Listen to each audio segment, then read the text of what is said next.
Let's talk to him about Easy Street, Lonzo. I had the pleasure of being there. It was a great event. It was a great day, beautiful day. A lot of people came out. Such a positive vibe. In hindsight, tell us your experience and tell us some of the feedback that you got. Man, if you didn't know you were in Compton, you wouldn't think you were in Compton. It was a great event. We had lowriders. We had the vintage bombs out there. We had the Corvette Club. We had the horse. The Compton Cowboys came out with the horses. Every facet of Compton, the Compton population showed up. We had all different neighborhoods. Yes, different neighborhoods, red and blue and the brown.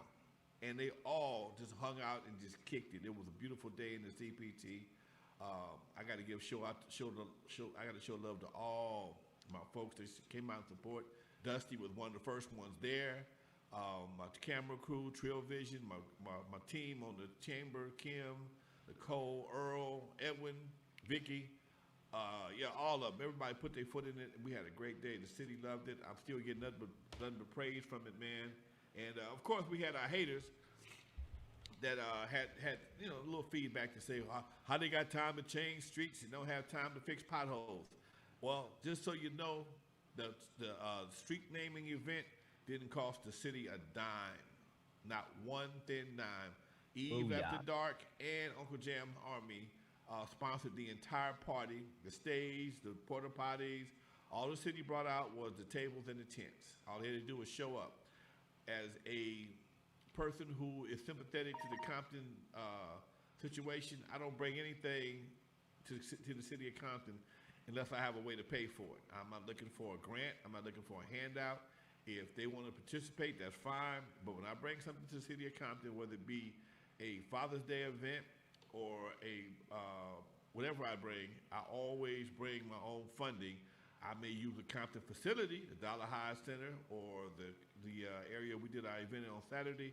But when it comes to the actual party, all Compton got to do is do what they do, is show up. And they showed up, Lonzo. Yes. Yeah. They showed up. You made a statement last night when we were eating dinner at the Habit Burger. Shout out to the Habit in Compton. You made a statement that was really powerful. You said that this is one of the first times, if ever, that you saw all ages, everybody from all 8 ages, to 80 man. in one place. Break that down. I do a lot of events in Compton on a regular basis. And most of the events are geared for senior citizens or kids.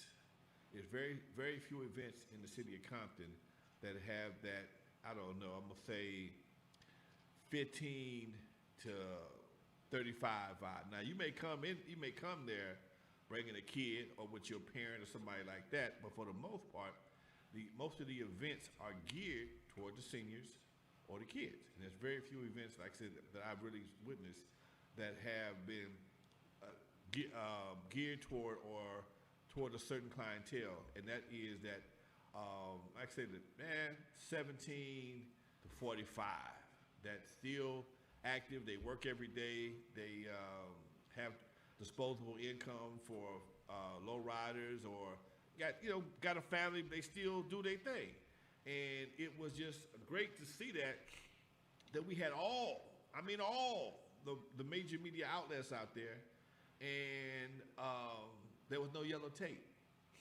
There was no yellow tape. There was nothing for them to see other than black and brown folks having a great time, honoring a brother from the community. And that's something else I got to speak on, just on the strength. People always, when he's so dope, he did this. Man, most of the people that we learned to admire at some point in time had a messed up past. Malcolm X, he did his dirt in the streets as whatever his name, Dirty Red, whatever his name was. And Malcolm and Martin, he did this stuff while he was out there fighting for civil rights. He got busy. Let's keep it 100. So ain't nobody on this planet perfect.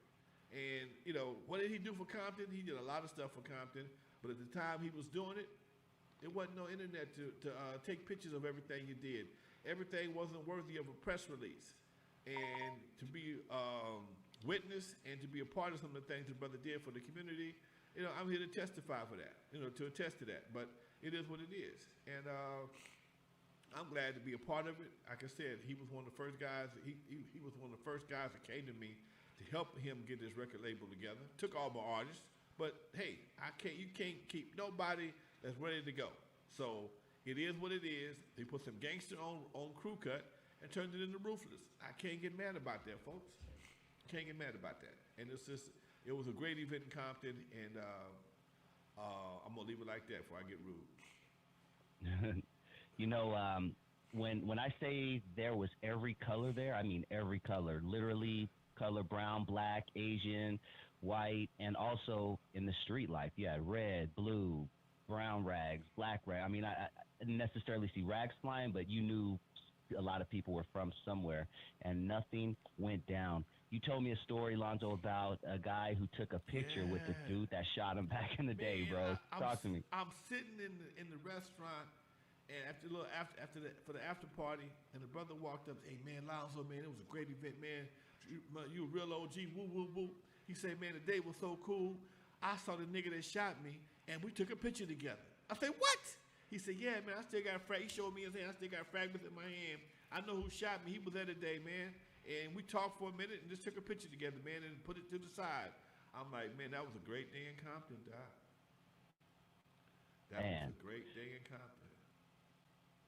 One of the best things I've ever seen, and I legit say this, one of the best things I've ever seen in my life. And I say that because it kind of went full circle with me, because Eazy E was the reason I fell in love with hip-hop. Yeah, I heard the Fat Boys, I heard Run DMC, I heard Sugar Hill Gang and all that, but nothing quite grabbed my attention like Eazy E and his voice and things like that. So to be there and just see the respect that he got, man, because there has to be some talk in the streets like, hey, don't bring no bullshit to this Eazy thing. Come with your best attitude and things like that, right? Because nothing popped off, no fight, no bump, nothing, right? It was just a perfect day. It was almost perfect, dog. You know, it lets you know that, man, a lot of brothers have grown up. They still a part of what they was a part of, but they got families now, man. A lot of these guys got families. You know, a lot of these guys, you know, in some cases may have a strike or two and can't afford to get caught up in that, man. And some cats have been through it and just want to, hey, man, you know what? I just want to live my life. I ain't trying to do all that right there, man. All that shit was back in the 80s and 90s. I got kids and grandkids. I just want to come out here and park my car and wipe up my car, look at some girls, listen to some music, and take my ass back home without having to have the police do their duty. Because the cops out there taking pictures. They was just chilling the whole time. I talked to the cop, one of my buddies that's a cop earlier. Said, man, y'all, I'm glad to see y'all able to come out there and enjoy the day like everybody else. Y'all wasn't getting paid for nothing. Yep. I think I haven't heard a cop sing F the police. It was pretty, I wish I would have got it on camera, but I didn't want to blow homeboy's spot up. He was joking about it, but that was really funny. But yeah, man, it was a great time. Now, Eazy E's kids were there. All do night. you yeah. Talk to us about which ones you remember being around back in the day and which ones that you know personally or don't know. Man, I'm gonna have to say one of his older sons and Lil E, because I remember he had two kids right around the same time, and dude, it was so long ago I forgot which one was in the car seat, but I'm gonna bet it was Lil E because he was a little bit younger, and it just was amazing, dude. How like I said, he was that kind of dude. Even he got his khakis on or his jeans and hat, and he got his kid in the car, man. And I respected that, dude. It was no thing about him bringing his kid to the studio or to the house with him. It was just I had a lot of respect for that, and that's just some real shit. Yeah, great time, and once again, shout out to the Compton City Council members and the mayor who definitely made that happen, as well as homegirl from N.W.A, Royalty. We got to definitely give her a shout out as well, because she was one of the people that got the ball rolling on this too, right? Yeah, man, the ball had got a little stagnant for a minute. I didn't know which way to go. I'm not really astute when it comes to city politics. I'm learning though. I'm learning like a son of a gun. But at that time, I didn't understand how to get something on the agenda.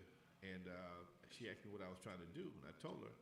And I said it's been approved by this person, that person, but it's kind of stuck right now. And it has to go through the clerk's office and the city manager's office to get on the agenda. And she made us send an email. The next thing I had an email, we was back up and running. We on the agenda shortly after that. And I can't think nobody but her and her other partner in the other young lady in the city council's office, Rafinia. She's like, why we don't know about this? Well, here it is, and they made it happen. That's just amazing how I'm talking to somebody who was a ruthless artist, man. Come on, I couldn't have planned that one no better, dude. I couldn't have planned it no better. I just saw her with Yella at a documentary event, and I knew her, but I didn't, sometimes you see people, you don't really lock them in right away. I didn't lock her in right away. When I saw her again, I was like, I know her.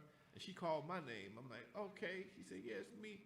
I'm one of Antoine's acts, Menage a Trois. I'm like, oh, shit. And I didn't remember them that well, as that was after Eazy died, and I didn't really get into it. But it was a good album, I heard, but nobody, it wasn't a big album. And there she is in the clerk's office, pushing buttons and making things happen. Shout out to you. All right, be honest with us. Did you cry a little bit? Just knowing it's all done and everything? Man, I was relieved, dude. I was okay. Because, as a promoter, dude, people don't understand. We go through a lot of shit, a lot of emotional stuff, man. When you're a promoter, first of all, your reputation's on the line, and you can't control the outcome of what happens. I mean, you can prepare, get everybody there, but you can't control everybody's actions once they get there. You have, you get fools. Fools ride bicycles, they walk, they do all kind of stuff. And some people just have to be that dude at that time. And you hope that guy don't show up that day. You pray to God they don't. The night before the event, man, that Tuesday, I was up at like 4 o'clock in the morning straight. Kind of really stressed, but it's up. Shit was on my mind. And every once in a while, you see a crowd move around and you realize, oh, it's a celebrity over there. That's Battle Cat's crowd. Or that's Bone Thugs and Harmony, he over there holding court, or Lil E holding court. And once you realize what it was, I was able to calm down maybe about 3 o'clock. Because it was at one point in time, the numbers was massive. It was massive as far as the amount of people out there. And like I said, we had so many folks there that, things can happen, but I'm glad it didn't.